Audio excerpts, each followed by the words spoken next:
James O'Brien slams Boris Johnson, he's nothing but a puppet. In a world where politics often blurs the lines of reality, one voice rang out louder than the rest: James O'Brien, the incisive radio host known for his unyielding critique of power. On a rainy Tuesday morning, as Londoners sipped their coffee and prepared for the day ahead, O'Brien took to the airwaves, ready to dissect the latest political scandal surrounding Boris Johnson. But this time, it wasn't just another routine commentary. This was personal.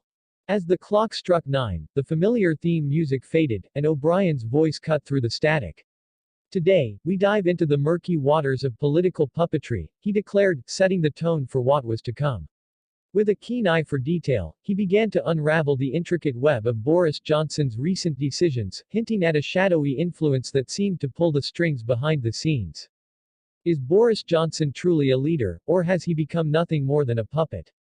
O'Brien posed, igniting a firestorm of questions in the minds of his listeners. The atmosphere was electric, with suspense hanging thick in the air. Who was behind the scenes? What were their motives? Each revelation seemed more shocking than the last. As O'Brien dissected Johnson's policies, he highlighted a controversial deal that had just emerged. This isn't just about politics, it's about loyalty and betrayal, he emphasized, his voice rising with intensity.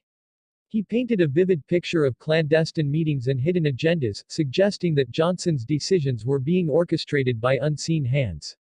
Listeners were left on the edge of their seats as O'Brien revealed that a secretive group, often referred to as the Puppet Masters, had been influencing government policy for years. Who were these individuals? What power did they wield? With each question, O'Brien expertly built the tension, leaving his audience desperate for answers. But it wasn't just about politics, O'Brien also touched upon the human element. He shared a poignant story about a young woman named Emily, whose life had been drastically affected by one of Johnson's recent policies. Emily lost her job because of decisions made in a smoke-filled room, far from the lives they impact, he said, his tone softening. The emotional weight of her story resonated deeply, drawing listeners into the narrative. As O'Brien recounted Emily's struggle, he posed another question: how many more are like her, caught in the crossfire of political games? The vulnerability of the situation sharpened the focus on Johnson's role in this unfolding drama, raising the stakes even higher. Just when it seemed O'Brien was ready to unveil the identity of the Puppet Masters, a sudden twist left listeners gasping. An anonymous tip came through, suggesting that one of Johnson's closest allies might be involved in the shadowy dealings. Could it be true? O'Brien wondered aloud, his voice tinged with disbelief. What if the very people we trust are the ones pulling the strings? The revelation sent shockwaves through the audience, igniting a flurry of speculation. Who was the ally? What did they stand to gain? The intrigue deepened, with listeners hanging on to every word, eager for the next piece of the puzzle. As the hour drew to a close, O'Brien's tone shifted to one of urgency. We need to wake up and realize that we're being played, he warned. He urged his audience to question their leaders and demand transparency.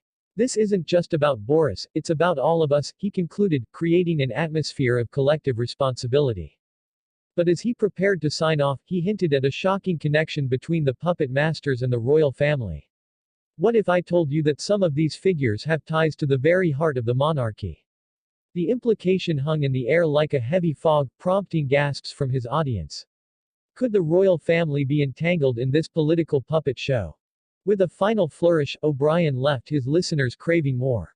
Tomorrow, we'll delve deeper into this web of deceit. Join me as we uncover the truth behind the throne. The suspense was palpable, and viewers were left with a sense of urgency, eager to tune in again.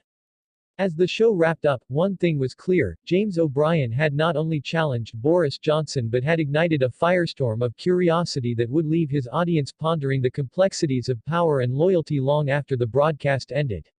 The stage was set for a dramatic continuation, and the world of royal family news would never look quite the same again.